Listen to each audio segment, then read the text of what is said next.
उम्मीद करता हूँ आप सब खैरियत से होंगे। मैं हूँ आपका दोस्त वज़ीर अज़हर मेहदी। अच्छा गाइस, जैसा कि आप सभी जानते हैं कि इस साल का CSS 2021 का जो प्रीसी का पेपर था वो अब तक के सारे पेपर से मुश्किल तरीन पेपर कंसीडर किया जा रहा है। और इसमें कोई शक नहीं कि प्रीसी में जो वोकैबुलरीज आई थी वो बहुत ही मुश्किल और ख़तरनाक टाइप की थी। तो गाइस यही सोचकर मैंने सोचा है कि क्यों ना इस पे कोई वीडियो बनाऊं और आप अपने दोस्तों को जो मुश्किल टफ वोकैबुलरीज आई थी उसको आसान तरीके में समझाने की एक कोशिश की है इस वीडियो में।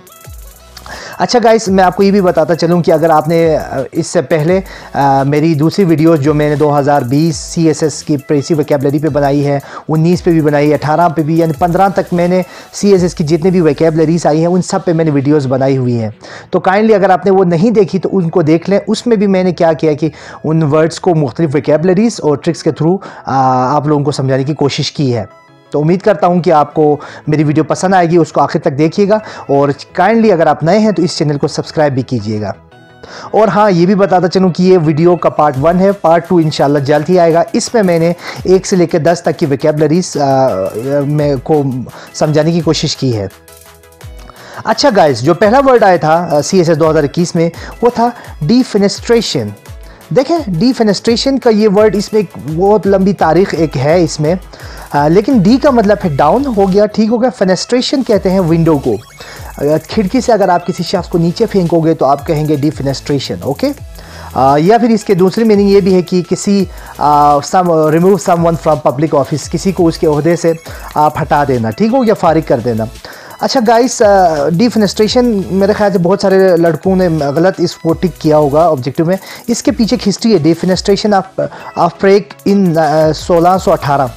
1618 में एक डिफेनेस्ट्रेशन हुई, जिसके बाद यूरोप का एक बहुत बड़ा एक जंग 30 ईयर्स वार्स कहा जाता है वो शुरू हुआ था। इसमें हुआ ये था कि मैंने आगे आपको ये देखें तस्वीर भी दी है कि उस टाइम पे क्या था यूरोप में, एक थे वो कैथोलिक्स चर्च वाले थे और दूसरे थे प्रोटेस्टेंट वाले। तो बोहेमिया के जो कुछ क्या कहते हैं प्रोटेस्टेंट वालों ने क्या कहते हैं कैथोलिक्स के 3 बड़े ऑफिशियल्स को खिड़की से नीचे फेंक दिया था। ये देख लें आप लोग, तस्वीर नज़र आ रही है।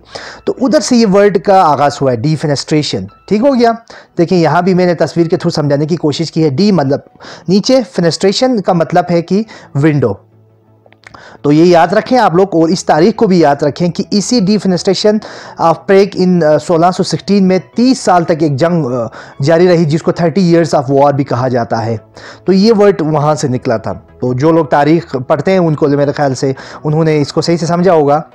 तो इसको अच्छा ये भी देख लें, इसमें मैंने 2 तस्वीरें भी दी हैं, ठीक हो गया। रिगर्जिटेट का मतलब है आप उल्टी करना, ठीक हो गया, निकाल देना। डिफेनेस्ट्रेशन का मतलब है खिड़की से निकाल देना। इन दोनों को भी कंपेयर करके आप इसको याद रख सकते हैं। अच्छा गाइस, नेक्स्ट जो वर्ड आया था ब्रिकलाश। ब्रिकलाश देखें, ब्रिकलाश भी पढ़ते हैं इसको, ब्रिकलाश। इसको मैंने 2 निमोनिक्स बनाने की कोशिश की है। एक तो ब्रिक्स याद रखें, इससे देखें ब्रिक आ रहा है ना, ब्रिकलाश। ये कैलाश को याद रखें। चित्राल में जो कैलाश में एक फेस्टिवल होता है, वो बहुत ज़बरदस्त फेस्टिवल होता है। देखें यहाँ पे मैंने एक तस्वीर भी आपको नज़र आ रही है, ठीक है। तो ब्रिकलाश का मतलब है कंस्ट्रक्शन और creation from diverse range of available things. आपके पास मुख्तलिफ चीज़ों को यूज़ करके कुछ बनाना, कोई कंस्ट्रक्शन करना। तो ब्रिक्स ये आपको नज़र आ रहा है, मुख्तलिफ कलर्स के ब्रिक्स बना के उन्होंने कोई दीवार बनाई है, इस तरह याद रखें। ये construction sculpture achieve by using whatever comes to hand. आपके हाथ में जो भी चीज़ आपको मिले उससे कोई चीज़ बना लेना। फॉर एग्जांपल ये देखिए, ये भी कैलाश वाले होते हैं। तो ये आपको पता है कैलाश वाले किस चीज़ में मशहूर है, इनकी डाइवर्स होती है, एक कल्चर है, ठीक है, मुख्तलिफ कल्चर मिक्स होकर एक कल्चर बना है। तो ब्रिकलाश का भी मतलब वही है, डाइवर्स रेंज, मुख्तलिफ चीज़ों का मिलकर कोई चीज़ बनना। देखें ये किसी ने पेंट किया है इस औरत को, तो मुख्तलिफ चीज़ों को देखें यूज़ करके ये किया गया है। और ये भी देख लें, ये किसी आर्टिस्ट ने बनाया। देखें फ़ैन भी है इसमें, देखें घरों में जो गैस था, सारी चीज़ों को जो भी उसके हाथ में आए उसने उसको यूज़ करके बनाया है। इसी को कहते हैं ब्रिकलाश। तो उम्मीद है आपको ये याद हुआ होगा। इसको याद रखें कैलाश से, क्योंकि उसकी डाइवर्स एक होती है कल्चर, मशहूर है पूरी दुनिया में। या ब्रिक्स से याद रखें, ब्रिक्स देखें, मुख्तलिफ कलर के ब्रिक्स बना के आपको दीवार बना सकते हैं। उम्मीद है आपको ये याद हुआ होगा। इसकी प्रैक्टिस करें, उसको लिखा भी करें साथ में, ठीक हो गया। नेक्स्ट जो वर्ड आया था CSS में वो था डीरेसनेटेड। डी का मतलब है क्या है, मतलब निकाल देना। रेसनेट यानी रूट से निकला है, रेडिक्स से ये, ठीक हो गया। तो इसका क्या मतलब है कि आपको अपने रूट से निकाल देना, ठीक हो गया। या किसी शख्स को या किसी चीज़ को, किसी जानवर को उसके अपने एनवायरनमेंट से निकाल के किसी नए एनवायरनमेंट में फेंक देना। इसके कुछ सेंटेंस भी बनाए हैं।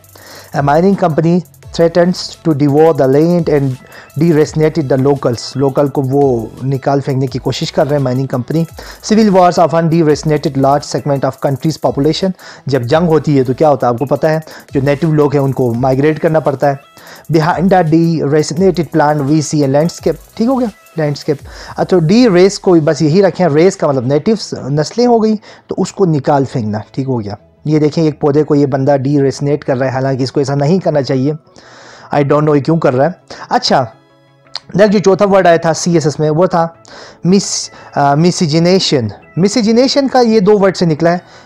ये इस मिसिर का मतलब है मिक्स हो गया, जीनियस का मतलब रेस यानी मिक्स करना। फॉर एग्जांपल यहाँ पे एक काला शख्स नज़र आ रहा है आपको और इसके साथ एक गोरी लड़की है। देखिए इन दोनों का रेस अलग है, एक का ताल्लुक अरब से होगा, आई थिंक एक अमेरिका से है, तो इन दोनों की शादी हुई है। तो मिसिजिनेशन का मतलब है कि 2 अलग जनरेशन का एक होना, ठीक होगा, 2 अलग किस्म के लोगों का आपस में मिलना, शादी करना वगैरह वगैरह। They believe in miscegenation is the answer to world peace, ठीक हो। वर्ल्ड पीस के लिए ज़रूरी है, अमन के लिए, कि आप मुख्तलिफ मिसिजिनेशन को फ़रोग़ दें। ये आपको सामने नज़र आ रहा है, ठीक हो। तो इसको मिक्स जनरेशन। तो नेक्स्ट जो वर्ड आया था वो था डायमियाज। डायमियाज को याद रखें डाइटी के साथ। डाइटी का मतलब है, आप सबको पता है, खुदा को कहते हैं, ठीक हो गए, देवता। तो ये भी एक फ़िलासफ़ी है उसके हिसाब से। डायमार्च को भी डाइटी को कहते हैं, खुदा को कहते हैं, देवता एक है टाइप की। तो इसको इससे याद रख लें। नेक्स्ट जो वर्ड आया था वो था एलोवियल। एलोवियल को देखें आलू से याद रखें। आलू के लिए आपको पता है कि कौन सी ज़मीन सबसे बेस्ट होती है। आलू देखें, the best real land for, कि वो ज़मीन जो क्या कहते हैं, दरिया, मतलब जो ऐसी ज़मीन जो जिसके ज़रा दरिया ने बहा के लेके आए हो।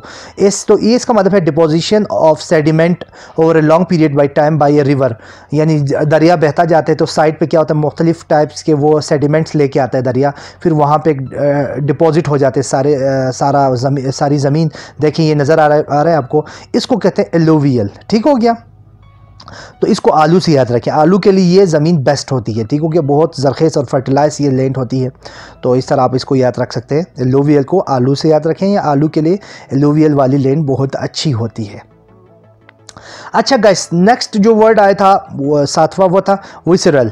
विसरल इसका मतलब ये है कि ऐसी चीज़ जो आपको फील हो सिर्फ, ठीक हो गया। फॉर एग्जांपल आप कहते हैं यार मेरे अंदर कोई फीलिंग आ रही है, फॉर एग्जांपल, यानी आप मतलब आप कहते हैं यार मेरे गट्स ये कह रहे हैं, यानी आपके अंदर कोई फीलिंग आ जाना, इमोशनल। देखें, based on feeling rather than on thinking, यानी जो आपकी आप ऐसा कोई आपकी सोच जो आपकी इमोशंस और फीलिंग पर डिपेंड करती हो, ना कि रीज़न और थॉट जो किसी लॉजिक पर मबनी हो।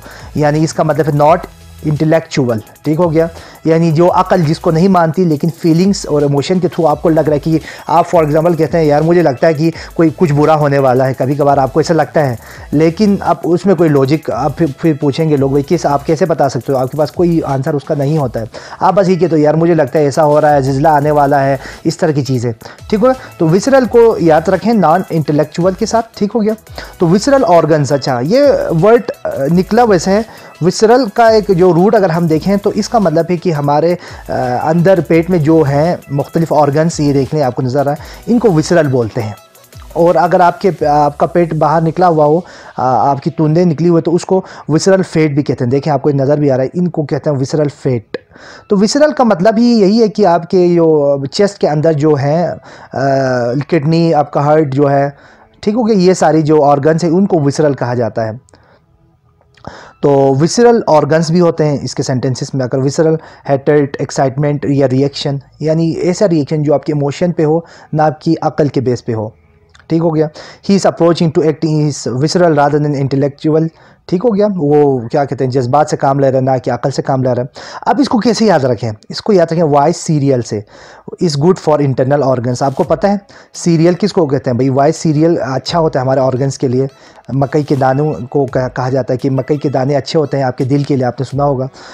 मुख्तलिफ दाने सीरियल में मकई के नहीं आते, बहरहाल बहुत से दाने आते हैं जो गंदम वगैरह, तो वो हमारे ऑर्गन्स के लिए अच्छे, इस तरह याद रखें। तो सीरियल का ही ऐसे हमारे ऑर्गन्स को कहते हैं, इंटरनल ऑर्गन्स को। यह सारा वेस्ट सारा, विसरल वेस्ट सारा। अब हमारे मरने के बाद हमारे ऑर्गन्स का कोई काम नहीं होता। अब क्या है वो सब वेस्ट है एक तरह से, ठीक है। Our internal parts when we die they are waste सारा, वो उनका कोई अब वजूद फ़ायदा ही नहीं है ना, एक तरह से वेस्ट मटेरियल बन जाएंगे। जब हम मर जाएंगे तो हमारे का क्या काम है, हमारे गुर्दों का क्या काम है। तो इस तरह भी आप इसको याद रखें। ये तस्वीर भी आपको समझाने के लिए मैंने इधर दी है, ये देख लें भाई। वाई विसरल फेट, देखें ये आपके तुंदे निकले हुए हैं, ये सारा फेट होता है उसके अंदर, हार्मफुल है बहुत ज़्यादा। नेक्स्ट जो वर्ड आया था सेकंड लास्ट वर्ड, वो है हेजियोग्राफी। हेजियोग्राफी को हेगियोग्राफी भी कहा जाता है। ये हेजियो का है ग्रीक वर्ड है जिसका मतलब है होली यानी मुक़द्दस, और ग्राफी का मतलब है आपको पता है लिखना, बायोग्राफी आपने सुना होगा। तो हेजियोग्राफी का मतलब है कि बड़े जो आलिम होते हैं सेंट्स वगैरह, उनकी ज़िंदगी पे लिखना, ठीक हो गया। The writing of lifes of saint, वो किस तरह ज़िंदगी गुजारते थे और बड़े बड़े मुक़द्दस जो लोग होते थे उनके बारे में लिखने को कहते हैं, यानी एक बायोग्राफी की एक ये टाइप है, ठीक हो गया। अब नेक्स्ट जो वर्ड आया था वो था सॉट। सॉट को याद रखें सोडा, ये अंदर इसको देखें सोडा पी के ये मस्त हुआ है।